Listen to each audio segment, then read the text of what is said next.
I want to bring to the notice of this august house that one of the oldest traditional occupations, that is toddy tapping, is on the verge of extinction. As we are all aware, Speaker Sir, there is hardly anybody ready to climb the tall coconut trees for plucking of coconuts, nor for toddy tapping. Speaker Sir, perhaps if the hybrid variety of coconut trees is made available, that is the shorter variety of coconut trees, toddy tapping could still be one of the traditional occupations of the people of Goa.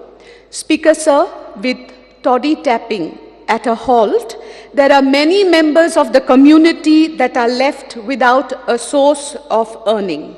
I request the Honorable Minister to come up with a scheme or a subsidy to help the old toddy tappers cope with the cost of living, as many are presently without a source of income.